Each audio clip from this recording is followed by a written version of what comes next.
Bueno, acá estamos nuevamente. Cambio el escenario y voy a compartirles pantalla. Esperen un segundito para retomar la segunda parte de este módulo. Ahí está, lo ajusto. Entonces, si yo les mostrara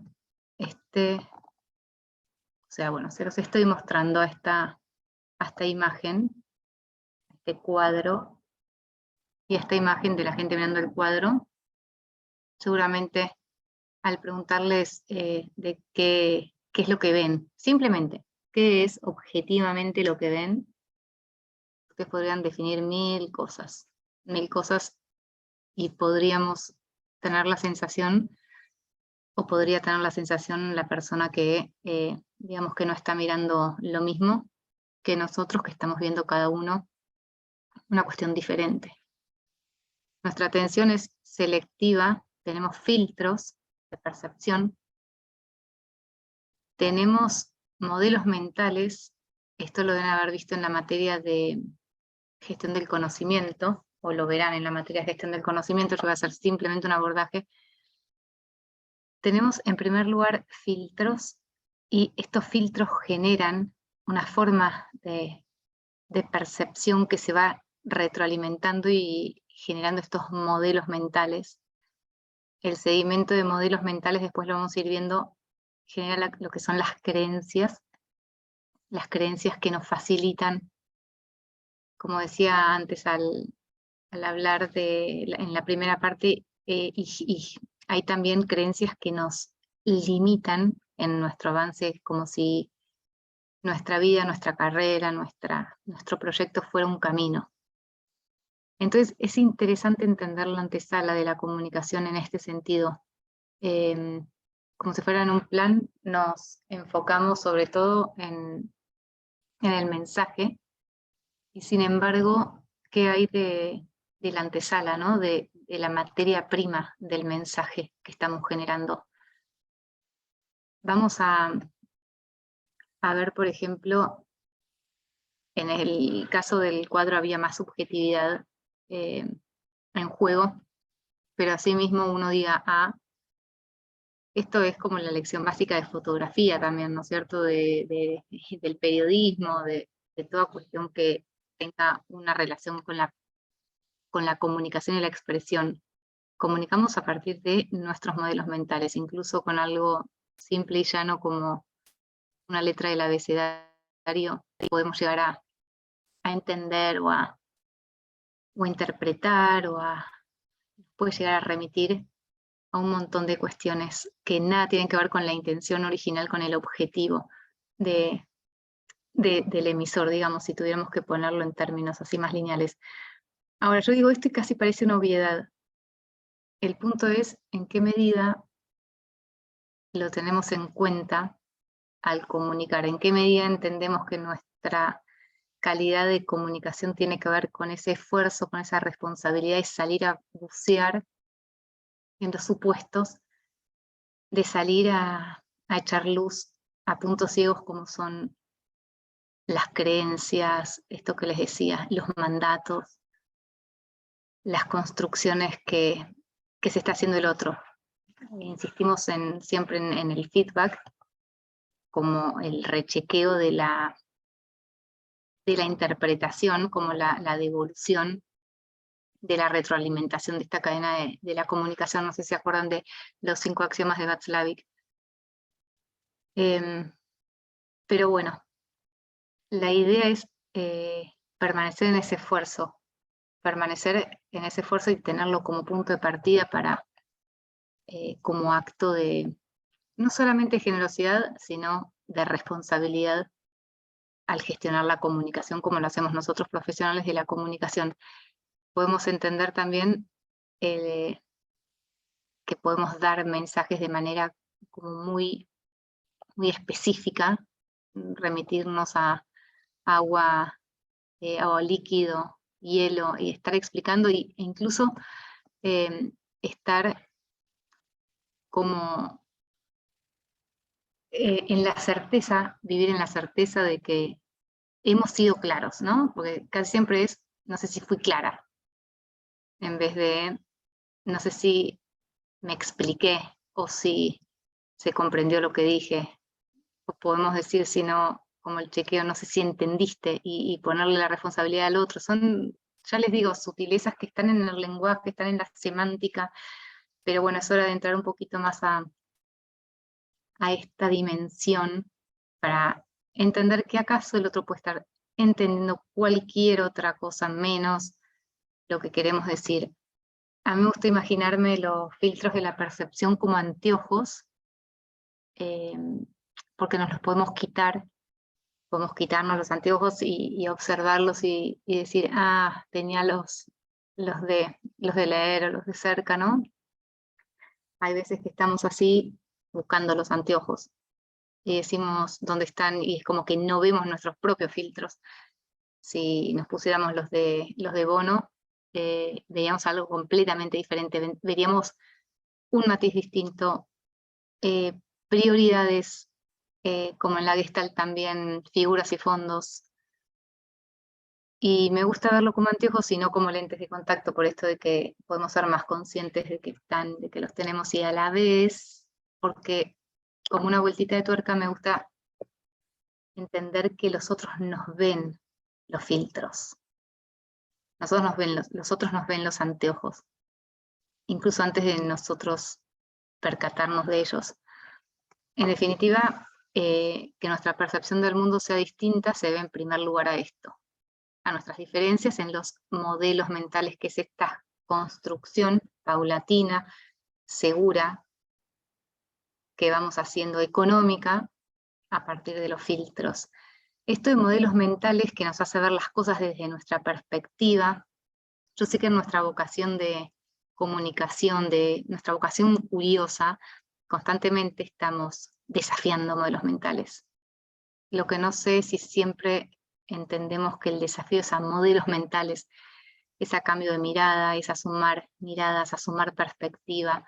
Esto lo analiza muy bien Senge. Ya parece como vintage hablar de Senge, los 90, o antes, pero furor en los 90, ¿no? La comprensión de las organizaciones a partir de la quinta disciplina, que entre las otras cuatro de visión compartida, maestría personal, etcétera, destacaba esta de los modelos mentales como en coincidencia con Shane, Senge, se refiere a ellos como a ellos, ¿no? A los modelos mentales como supuestos hondamente arraigados, están arraigados en nuestra formación del mundo de la vida, son generalizaciones, es importante entenderlo así como a los modelos mentales como generalizaciones, como nos salimos por una economía cognitiva también de la especificidad de cada caso y vamos generalizando, acotando, agrupando, de vuelta a la Gestalt. Con esto, por eso era importante para mí entender que está en juego, o compartirles que está en juego esta cuestión de la percepción. Ahora estamos viendo de qué está hecha la percepción.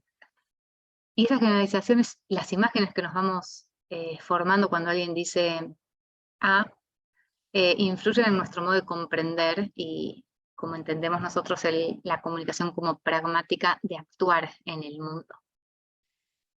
Si empezáramos a ver como en un ejercicio los anteojos de cada uno de las diferentes formas organizacionales de ver lo que es un buen proyecto, o por ejemplo, de entender la respuesta a la pregunta ¿qué es liderazgo? ¿Qué es comunicación de calidad? ¿Qué es, bueno, y hacia el infinito? Nos estaríamos encontrando con visiones completamente diferentes, en donde parece sencillo acordar un status quo, establecer un status quo, pero con dobles preguntas o triples, o el ejercicio este particular de preguntar y seguir desafiando, podríamos entender hasta qué punto son distintos, porque para mí liderazgo puede ser en un mismo equipo un Waze, en donde hay alguien que tiene la información colaborativa para llegar lo más rápido posible a un objetivo, y para otro podría ser un barco, esos a remo, en donde el líder no mira el objetivo, como en el Waze, o sea, al contrario del Waze, sino que mira a su equipo y está de espaldas al objetivo porque entrenó lo suficientemente al equipo como para entender que lo único que necesita ese equipo es verlo y seguir hacia adelante, en donde hay momentos de entrenamiento y hay momentos de práctica, o sea, de la práctica en sí, de la disciplina, etc. Entonces, todo esto tiene que ver con desafiar los modelos mentales que están, formados, están compuestos por esto, ¿no? Primero percibimos a través de nuestros sentidos, o sea, la primera capa corporal de la piel, el tacto, es nuestro medio de comunicación y conexión con la realidad, y sobre la forma distinta en la que operan nuestros sentidos. Por eso, en la de los filtros, en la de los modelos, digamos, como filtros de percepción, como modelos de anteojos, están los filtros neurológicos, que son nuestras capacidades diferentes en el sentido del recorrido sináptico, vamos a decir, nuestra neuroanatomía. Los socioculturales, que tienen que ver con nuestros grupos de pertenencia, nuestros sistemas que habitamos, y los personales, que es la historia personal, la historia propia dentro de cada realidad en relación a los filtros neurológicos y socioculturales. Entonces, acá vemos que todos estos filtros que se filtran a través de nuestros sentidos van construyendo lo que para nosotros son las normas: esto está bien, esto está mal, esto se hace, esto no se hace, esto está permitido, esto no, que tiene mucho que ver con las creencias, lo que son los valores, qué valoramos, qué es un disvalor, cuál es la jerarquía entre ellos, y van construyendo así los supuestos estos que son peligrosos si no sabemos que existen, porque son las plataformas de operación. Quedémonos con supuestos que vamos a verlo en otras. Yo parece que siempre estoy prometiendo a futuro, pero de verdad que vamos a ver mucho más contenido, entonces vamos a desarrollar más el tema de los supuestos. De vuelta, dice Edgar Schein, que si queremos entender lo que una persona hace en una determinada situación y el por qué lo hace, sus drivers, tenemos que entender cómo define esta persona a esa situación, cuál es la percepción, el marco, ¿no? Vamos a ver dos abordajes al tema de la percepción y de la autopercepción. La de Albert Ellis, psicólogo estadounidense, bueno, también Bandura, ¿no? Vienen como de áreas muy distintas de abordaje de la psicología, pero también es de Estados Unidos, Bandura, pero tiene origen húngaro, si mal no recuerdo. Después me voy a volver a fijar bien. Pero vamos a ver, así como vimos percepción a Fritz Heider, a la Gestalt, a Brunner. Ahora, para la autopercepción vamos a hacer foco sobre todo en Albert Ellis y en Albert Bandura.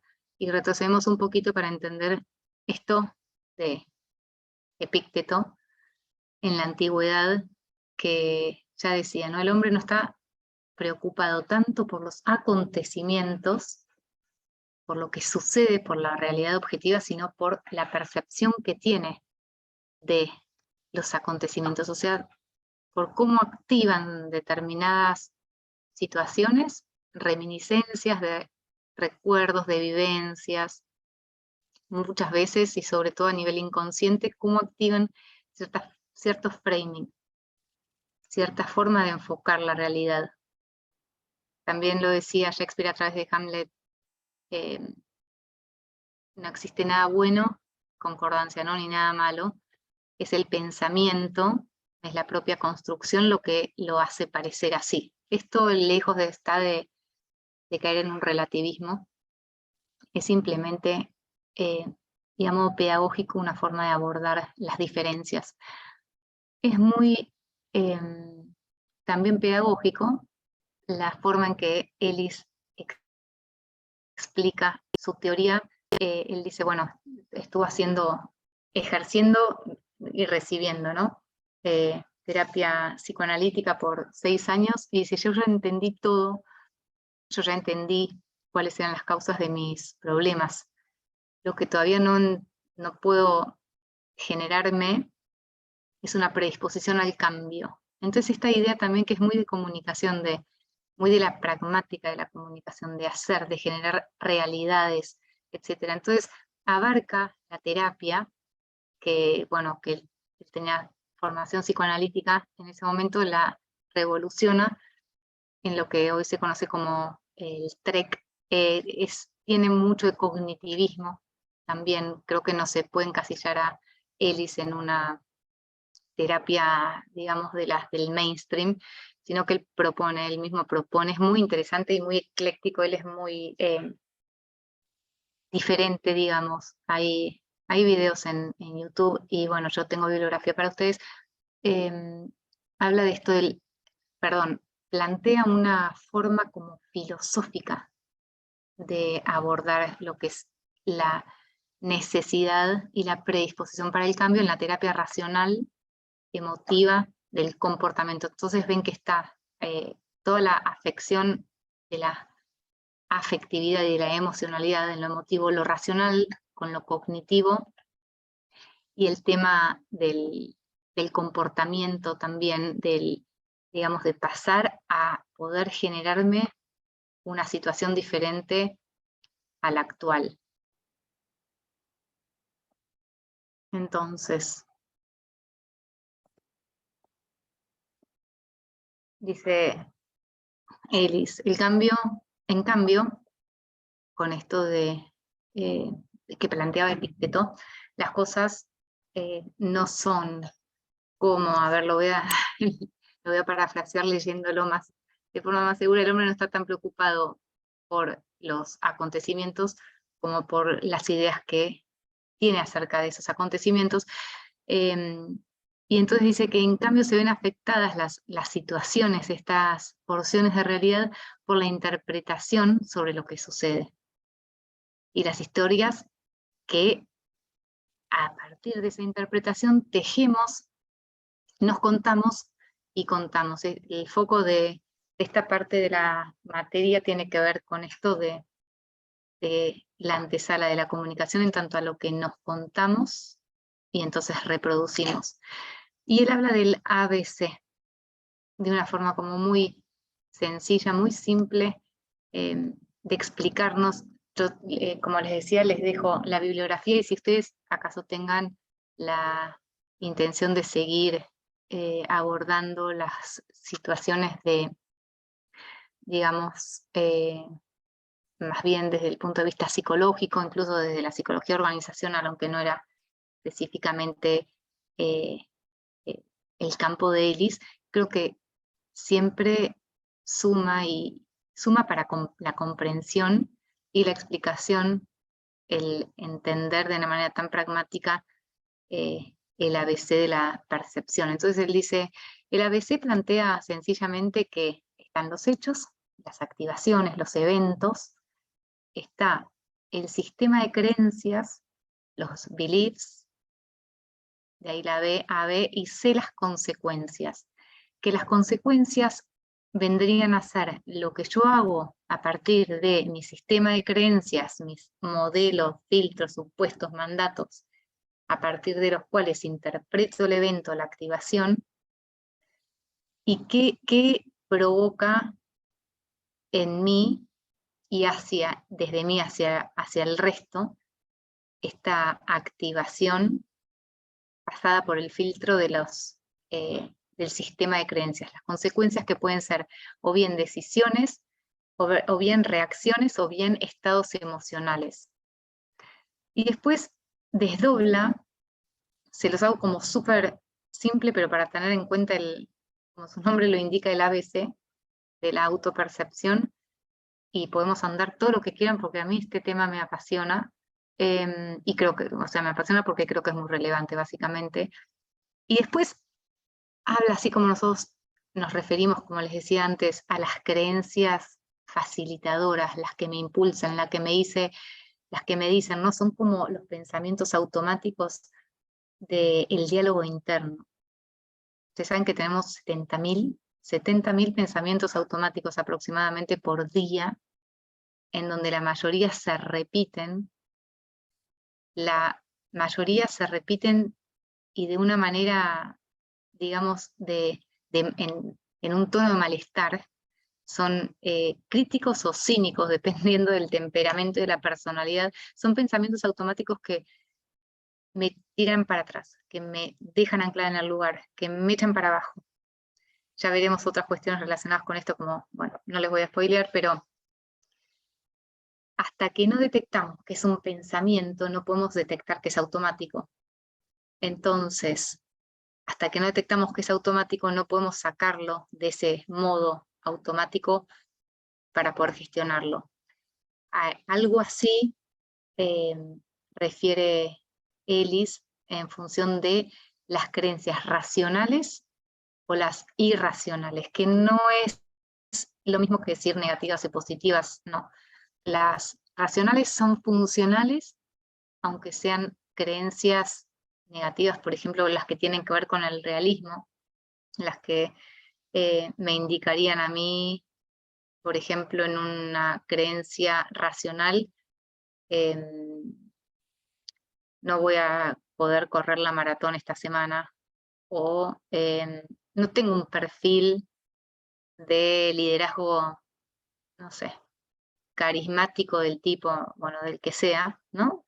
Por más de que sea algo que no remite a algo positivo o optimista o funcional en el sentido de bienestar, es funcional solamente porque la he logrado comprender y sacar de la transparencia, echar luz y dejar o sea, sacarla de que sea un punto ciego, quitarla de esa estructura.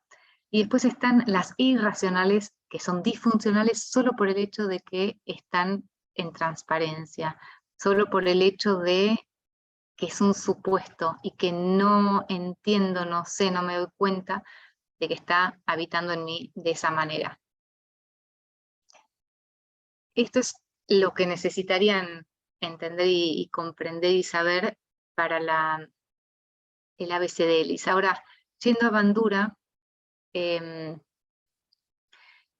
también les dejo la bibliografía al respecto, Bandura empieza estudiando la agresividad en jóvenes de buenas familias, así la llama, y experimenta mucho, Bandura experimenta mucho, y se da cuenta de que mucho de lo que está relacionado con nuestro comportamiento, con nuestra toma de decisión, etcétera, es algo así como, él lo llama, ¿no? Un aprendizaje social, es algo así como unas cuestiones aprendidas del entorno, no necesariamente en un contexto pedagógico, pero son como pautas y patrones que se repiten, y acá pareciera también hablar el lenguaje de Ellis en el sentido de las creencias o del sistema de creencias irracionales, parecieran repetirse en automático o sin entender que nos habitan. Entonces él está entre el conductismo, entre esto de si tal sujeto recibe un estímulo dado, reaccionaría de tal manera, y el psicoanálisis, porque entiende también que el psicoanálisis tiene toda esta mirada del inconsciente, de las primeras pulsiones, de lo que hemos aprendido como falta, etc. Entonces, sitúa, entendiendo las dos cuestiones, la teoría del aprendizaje social, porque al comprender estos dos grandes binomios, en una época, por supuesto, en el 1900, y cuando empezó a surgir todo el movimiento de la psicología, que estaba el conductismo en primer lugar, luego vino después de la guerra vino el cognitivismo con toda la revolución tecnológica de la mente como una computadora, era la metáfora del cognitivismo. Antes estuvo el psicoanálisis, ¿no? Como una cuestión mucho más filosófica que el conductismo, que era más estímulo, condicionamiento, respuesta. Bueno, frente a todas las teorías imperantes, que tenían también su lógica, reduccionista quizás en un punto porque no convivían razonamientos cruzados,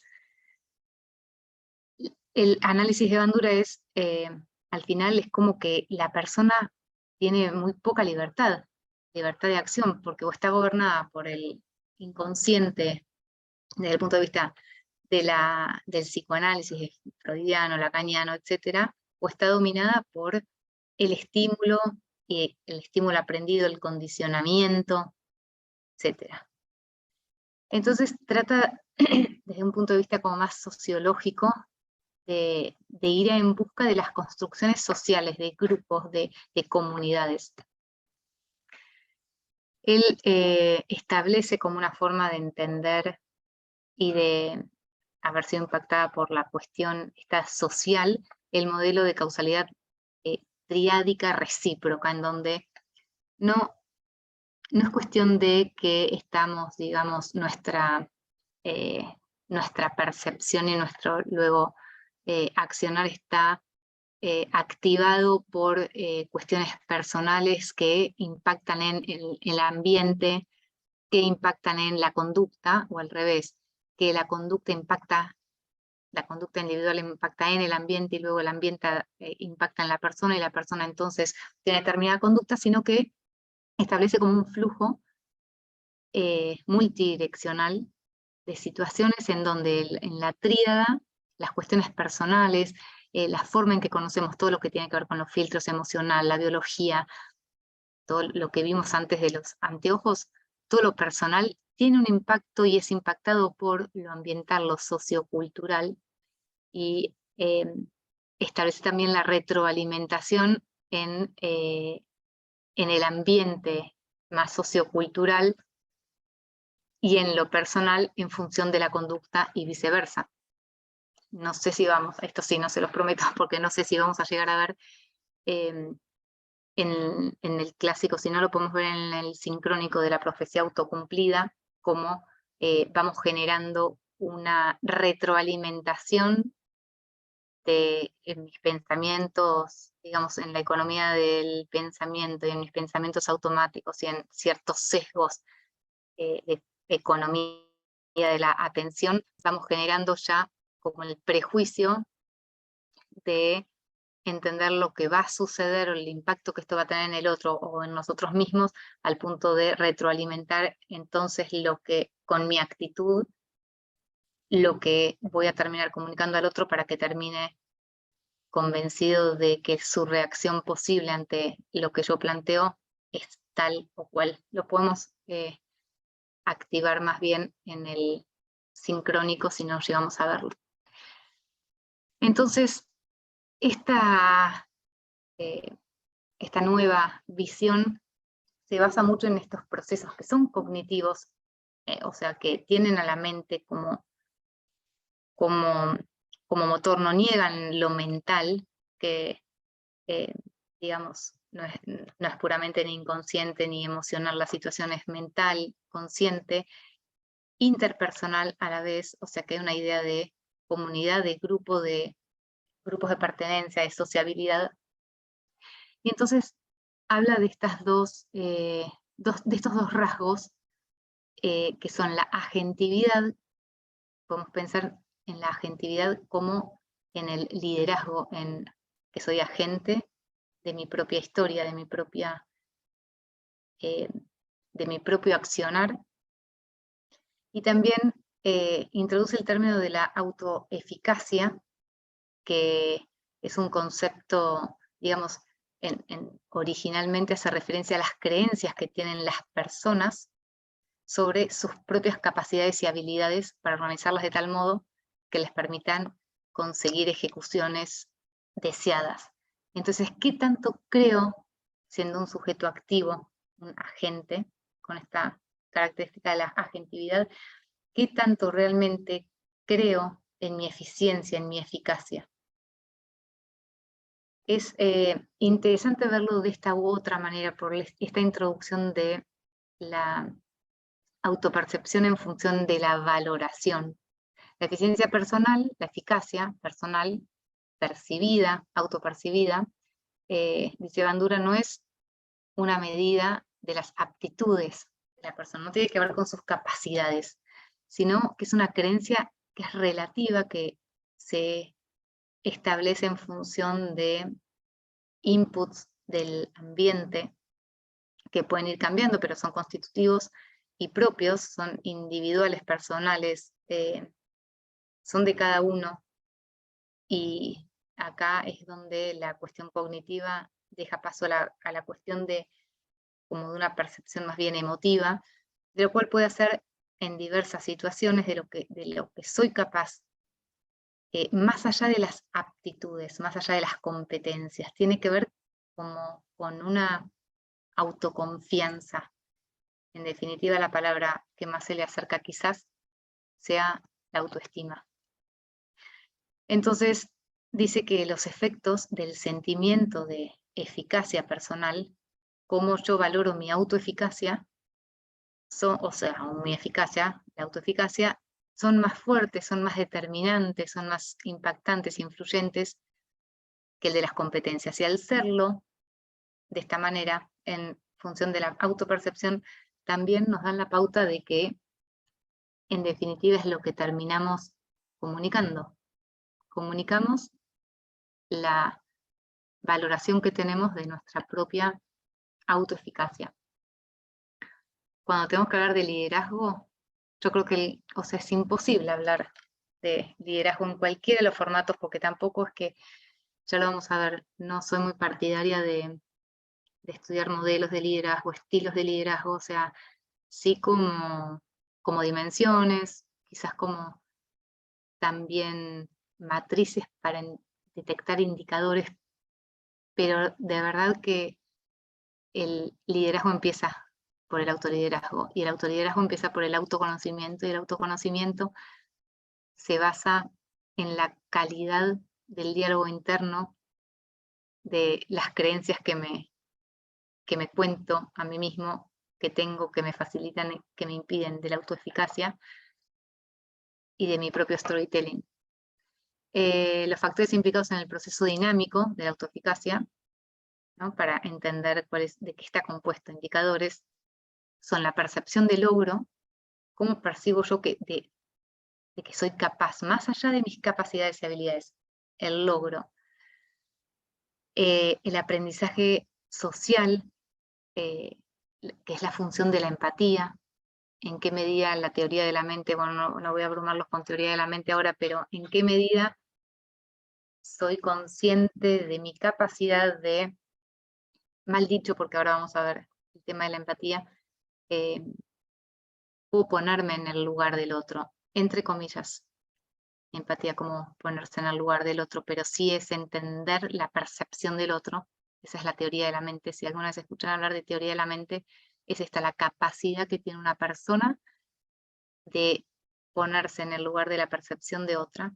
Hay gente que, que con diagnóstico y todo, tiene esta incapacidad, ¿no? Hay trastornos que refieren a esto.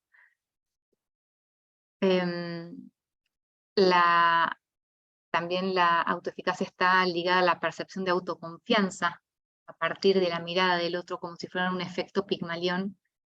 El concepto es de Robert Rosenthal. El Pigmalión es el líder que me mira,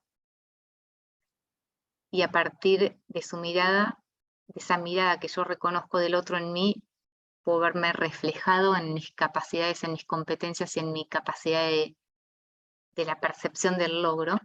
Lo podemos ver también cuando veamos el tema de la profecía autocumplida.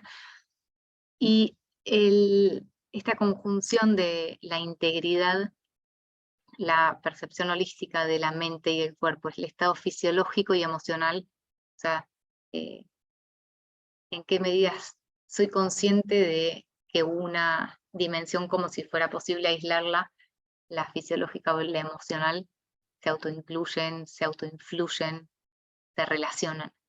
Ustedes tienen en la bibliografía una investigación que disfruté mucho hacer con un grupo de enfermeras y enfermeros, digo enfermeras para generalizar porque son más del 90% mujeres, mentoras de enfermeras, o sea, eran las encargadas de hacer la inducción cultural y técnica en el Hospital Austral, donde elegí hacerla. Al resto de la comunidad de enfermeras, fueron unas 60 personas con las que trabajé observando cuando Luciano Elizalde era decano de la Facultad de Comunicación. Un fin de año dijo que investigar no sea un lujo, y bueno, ahí nomás mandé un mensaje a mi maestra, que es ella, Lidia Strin, maestra de programación neurolingüística, y le dije: Lidia, yo quiero que investiguemos, o sea, yo quiero validar la PNL, la programación neurolingüística en su dimensión académica, porque, bueno, la percepción sobre la programación neurolingüística como disciplina no está estrictamente validada a nivel académico, quizás. Yo quería hacer ese aporte. Y a ella, ¿no? O sea, a la PNL de Lidia Strin, porque lo abarca desde una función muy filosófica, además de pragmática.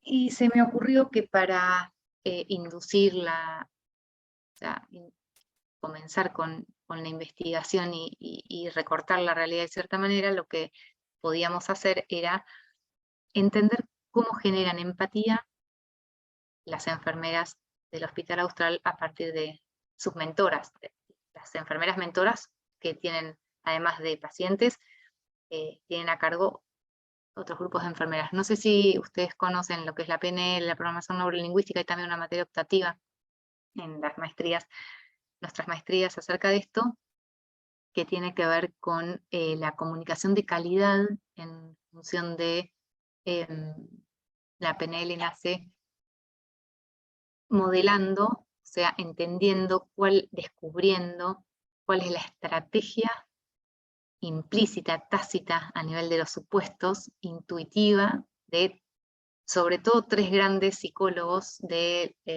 esto fue en los años 70, y toma a Virginia Satir, una psicóloga familiar sistémica de Palo Alto, que trabajaba con Václavic, con Bateson, toma a Fritz Perls. Fritz Perls es digamos, un referente de la teoría de la Gestalt, no de la psicología gestáltica, sino de la... no, perdón, él es referente de la psicología gestáltica, no de la teoría de la Gestalt, que es un poco diferente.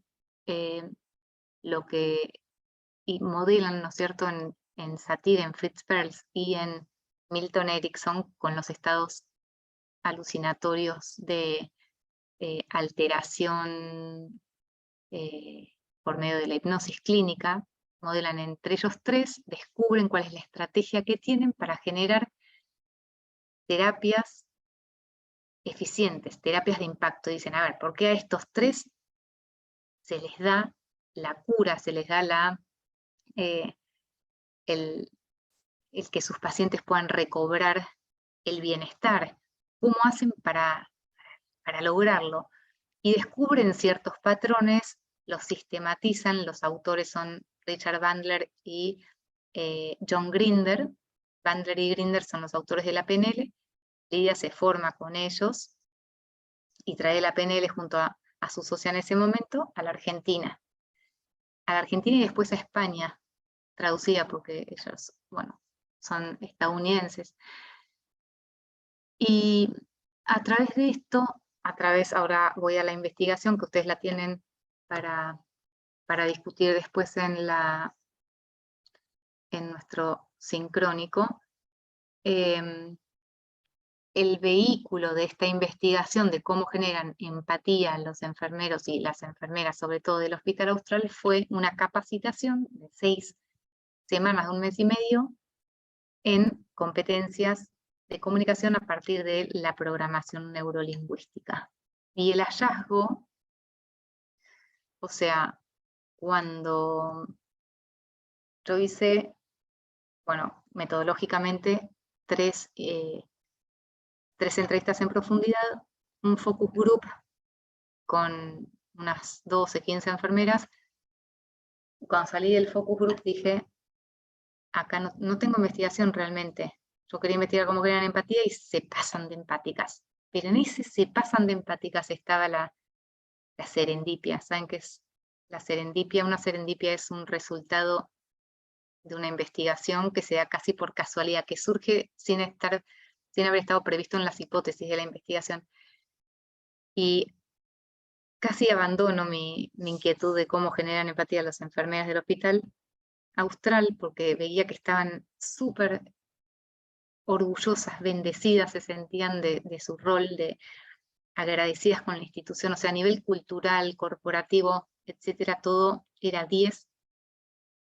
Sin embargo, escuchando de vuelta la grabación del Focus, entendí que había algo que estaba en juego, que no era empatía tal como ellas se contaban, o sea, el ABC de ellas. En el ABC de ellas, en la B, en su sistema de creencias estaba el problema.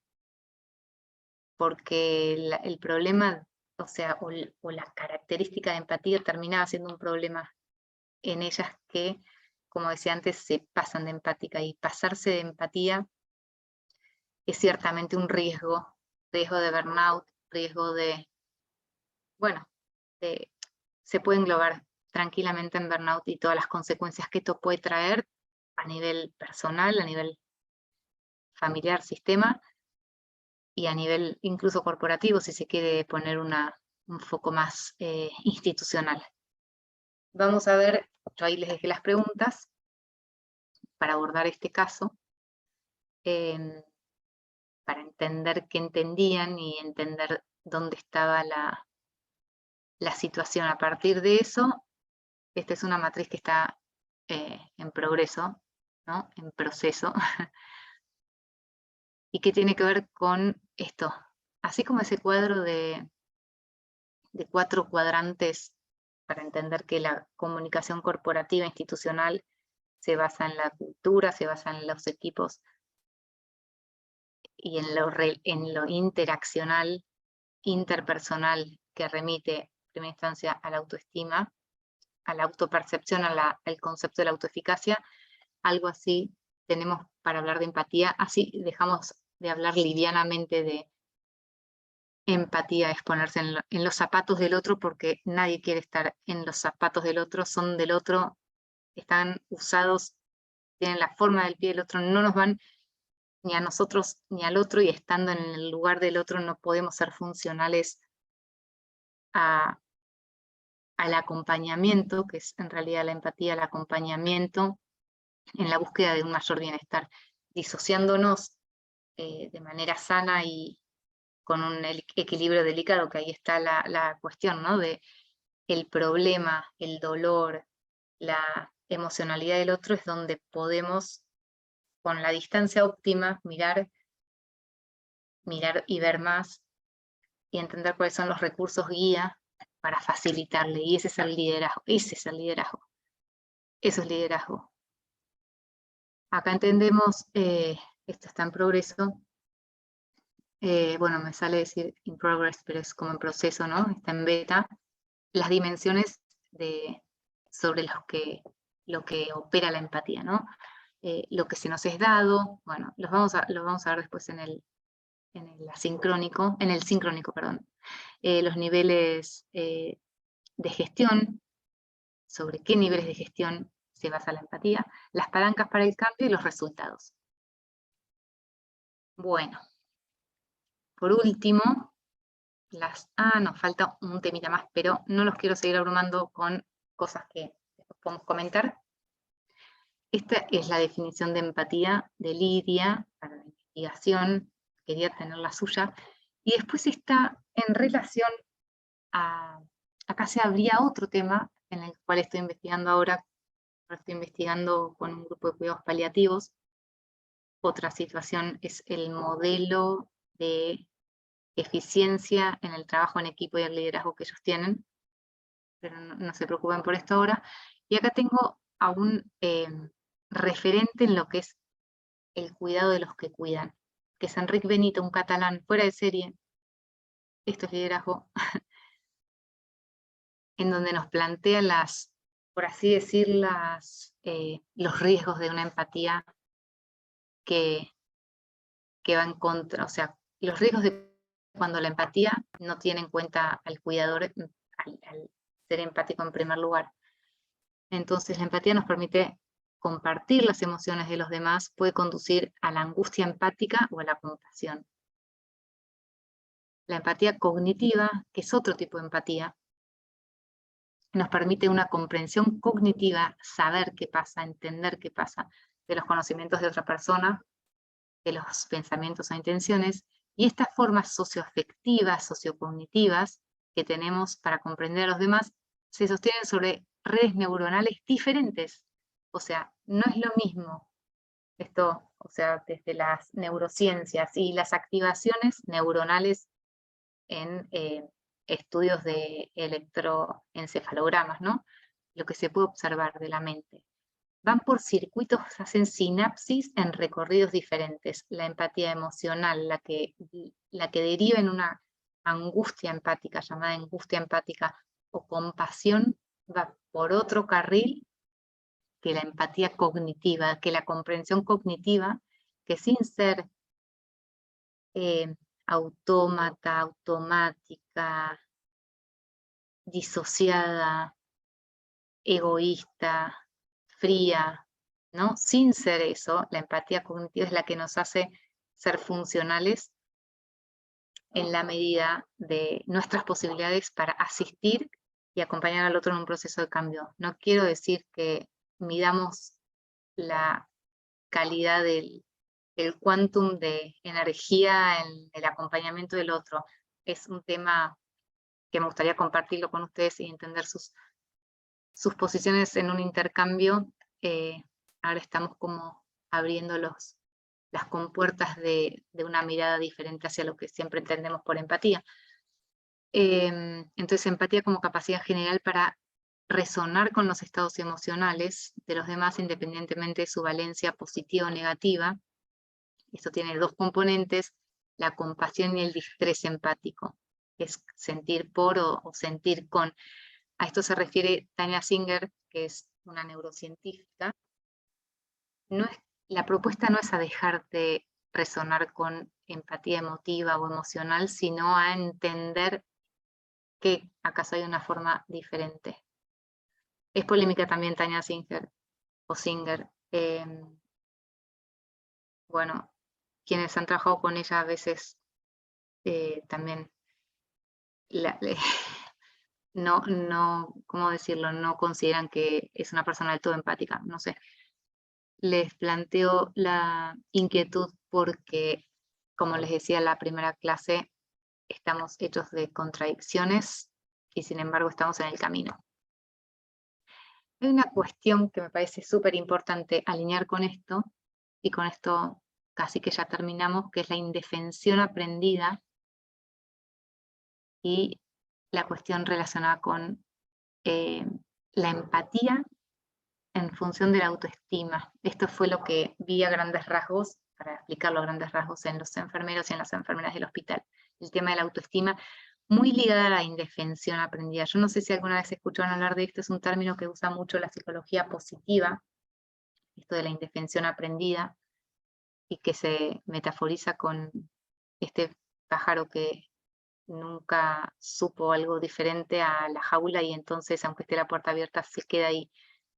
Es como también acá se mezclan la cuestión de las creencias en relación, en función a lo que les decía antes, que tiene que ver con lo que creemos que merecemos, lo que creemos que nos está habilitado. Para que tengan un ejemplo, trabajando con las enfermeras me pasó algo muy curioso que entendí como una creencia limitante en ellas, en algunas de ellas, ¿no? Pero que les resonaba al resto. Alguien me dijo, yo fui la primera persona en mi familia en obtener un título universitario, en ser un profesional, como si eso fuera algo así como un problema, ¿no? Había como una cierta cuestión que tiene que ver con no encajar en el grupo de pertenencia, que a ellas les impedía, a ella en particular, le impedía llevar su capacidad, su potencial al máximo. Estaba en un lugar incómodo porque en los mandatos de su hogar, ser profesional era, y ahí entra todo el bagaje del mandato, ¿no? Más ligado al capitalismo, trabajar en una corporación tenía que ver con dejar de ser ella misma. Bueno, imagínense un montón de situaciones. Todo esto es lo que está en juego y mucho más, obviamente, porque es todo esto en profundidad en función de la autopercepción. Entonces, la indefensión aprendida es algo así como ser víctimas de una situación, de un complejo, de una realidad o irrealidad, y estar lo suficientemente cómodos en ese lugar como para entender que necesitamos dejarlo. Y la indefensión aprendida la llevamos y la vivimos de muchas maneras, en muchas escalas diferentes, creo, y tienen que ver ciertamente con nuestra autovaloración, con nuestra autoestima. Fíjense que William James, que puede ser considerado el primer psicólogo, en 1894 creo que empezó con sus experimentos, dice que el más profundo principio de la naturaleza humana es el ansia por la aprobación, y eso que era muy lo que luego se entendió como, no necesariamente conductista, pero muy experimental. Enrique Benito habla de las herramientas, o sea, para entender cómo es nuestro nivel de empatía sana, habla de las herramientas para la calidad de vida, ¿no? Estos indicadores, cómo es nuestra plataforma ética, nuestro trabajo. Es significativo, volvemos a la matriz de Katz-Kahn, la gestión de la inteligencia emocional, seguridad psicológica, que lo vamos a desarrollar en los próximos módulos, la metacognición, o sea, qué sabemos que sabemos, y la disociación instrumental. Esto era lo que fallaba, sobre todo esa disociación de quedarme en los zapatos del otro, de las enfermeras. Y para eso les quería presentar a Virginia Satir, que fue modelada por la PNL, por la programación neurolingüística, que explica, ella, tengo varios libros suyos que les puedo compartir, después de tratar a personas muy distintas en distintas situaciones, personas de diferentes lugares, niños, atletas, empresarios, monjas. En la causa raíz de su dolor estaba siempre en su autoestima, en la capacidad de valoración, vendría a ser algo así como cuando hablábamos de compasión antes, ¿no? También en la autocompasión, en la paciencia que nos tenemos, en cómo nos hablamos. Hay un autor irlandés que se llama Charles Handy, que es un filósofo, economista, y dice, tiene un libro muy lindo que se llama El espíritu hambriento, The Hungry Spirit, y dice, eso de ama al prójimo como a ti mismo, a veces cuidado con, o sea, pobre prójimo, si lo amamos como nos amamos a nosotros mismos. Hay una diferencia también que me parece importante hacer en relación con la autoestima, y es el ego, que es opuesto El ego surge cuando la autoestima está baja, está en jaque, está en juego. El ego es algo así como la autoestima, como una caricatura de la autoestima, como la autoestima con un disfraz. Y plantea Satir que la autoestima, bueno, no me gustan los tips, este es un planteo de ella resumido, que tiene que ver con la capacidad de valorarnos en tanto hablarnos dignamente, bueno, con amor, en mantener nuestra dignidad y en ser realistas. Entonces, esta es una apelación también al autoconocimiento. Por último, ultimísimo, lo último era lo de Satir, pero me gusta entender la relación que hay entre estilos de comunicador y autoestima. Ella dice, porque vieron cuando estamos en un equipo, estamos liderados, somos líderes de otros, etcétera, y vemos actitudes que de alguna manera nos apabullan o nos vulneran.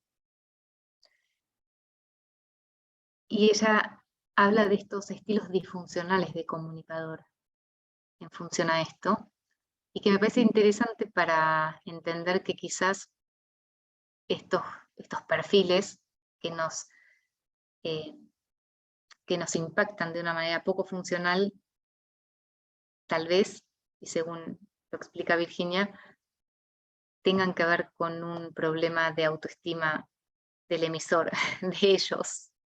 Entonces nos hace también esta cuestión de conocerlo, plantearnos y plantarnos en una disociación instrumental, como dice Enrique Benito, estar disociados del otro. Disociación, perdón, no lo expliqué antes, es, imagínense que estamos viendo nuestra escena, nos estamos viendo en la escena a nosotros interactuando con los demás, ¿no? Entonces nos vemos en la escena como si fuera una escena de cine y estamos entre el público y vemos esa situación. Ciertamente en esa disociación tenemos más distancia en relación con nosotros mismos porque hemos tomado distancia, nos hemos objetivado y podemos entender entonces cómo es la interacción, podemos ver otras visiones, otras vistas, escuchar otras situaciones. Cuando estamos asociados con nosotros mismos y con esa situación, estamos dentro de eso, de ese marco. Es como que no estamos ya proyectados en una pantalla o en la parte del escenario del teatro y nosotros siendo disociados el público, sino que al estar asociados estamos de vuelta reviviendo esa situación, volvemos a sentir el dolor, volvemos a sentir el enojo, la rabia, etc. Entonces ese es el planteo del asociarse o disociarse de manera instrumental, o sea, de manera óptima. Bueno, volviendo a Satir, que nos va a mostrar 4 perfiles, está el aplacador, ¿no? El perfil disfuncional en autoestima. Perdón, acá tengo una olla que ella usa una metáfora que dice, la autoestima, le cuento a mis pacientes, es como una olla que nadie vigila. Me gusta mostrarla así. Cuando yo era chica, dice Satir, en la granja donde vivía, en esta granja había una olla, que es una de estas ollas, en donde en el verano poníamos compost. Mi mamá ponía todo lo que podía reciclarse para abonar las flores del resto del año. Y en invierno la usábamos para cocinar y darle de comer a todos los que trabajaban ahí. ¿Qué había en la olla? Dependía de la época y de quién la iba llenando. A veces estaba llena y a veces estaba vacía, a veces estaba llena de lo que no se necesitaba y a veces estaba vacía cuando necesitaba estar llena y viceversa. Entonces, le cuento ella sobre todo a los niños esta metáfora para entender y entrar en conversación sobre cómo está tu olla. Y a los adultos, entonces, responsables de esos niños, o a los líderes responsables de tantas otras autoestimas qué va tirando dentro de la olla, si somos conscientes de eso. En última instancia, dice ella, más allá de la cuestión de nuestra primera infancia, etcétera, siempre hay capacidad de enmienda, de revisar la olla, ver qué había adentro, de deshacer el contenido y volver a llenarla. O sea, siempre podemos volver a recuperar y a sanar la autoestima. Entonces dice, imagínense que van caminando por la calle y alguien viene otro transeúnte y sin querer nos embiste, ¿no?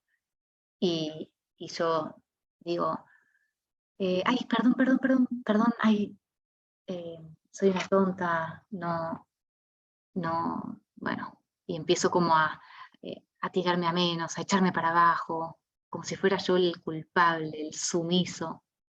Ahí se nota eh, muy patente el tema del aplacador, porque el objetivo en esta autoestima herida es que el otro no se enoje. Ahora hay otra función en donde nos juega una mala pasada la autoestima, que es el acusador. Esta misma persona, bueno, va, embiste a alguien sin querer por la calle y le dice, pero por favor, fíjate por dónde vas. Siempre caminas así, te vas chocando en la vida por delante. Bueno, es el acusador, el que, imagínense la misma situación con perfiles de autoestima herida, que parece que el aplacador, solamente el sumiso, la tiene en falta, y en realidad el acusador, el que quiere ser considerado fuerte, necesita seguir siendo considerado fuerte, la manifiesta de esta manera, también disfuncional. Pero a nosotros nos impacta más, quizás, si estamos nosotros en un perfil aplacado, la del acusador. Hay una tercera variable que es la del calculador. Entonces, se cruza alguien por la calle, lo han visto sin querer, y le digo, pero fíjate por dónde vas, vos sabés quién soy yo, vos sabés el zapato que me acabas de pisar, ¿sabés cuánto sale? Mira, toma la tarjetita,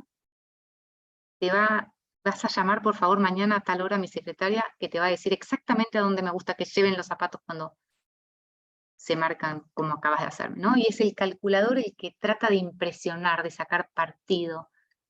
Es como si fuera el políticamente siempre correcto, que les estamos hablando de A y nos cuentan el B, C, D, E de sus vidas, los triunfos, bueno, quiere impresionar, está herida en su autoestima, está herido en su autoestima, entonces tiene que calcular exactamente su movida para no sentirse menos o por temor a que es solo eso. Y hay uno que es súper incómodo para trabajar en equipo, sobre todo, que es el negador, que es el distractor, que es en la misma situación de voy por la calle, lo embisto, me dice, ay, ¿qué pasó? Ay, está tirado en el piso del otro. Y yo digo, no, ¿qué pasó? Ah, no, ¿yo? No, ¿por?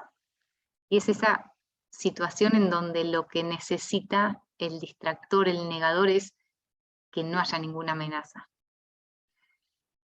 Por suerte, destaca Satir el perfil nivelador, el facilitador, como el perfil de comunicador que está en su eje con la autoestima justa, digámoslo así, ¿no? No es sumiso ni es ventajero, no es calculador ni acusa, y que tiene que ver con, en este caso sería, discúlpame, no te vi, te pido perdón, espero que estés bien, acá lo arreglamos. Así que bueno, con la bibliografía que tenemos al respecto, los dejo trabajar en esta tercera unidad, ya con más de la mitad de este recorrido, puntos de aprendizaje. Muchas gracias y nos vemos pronto.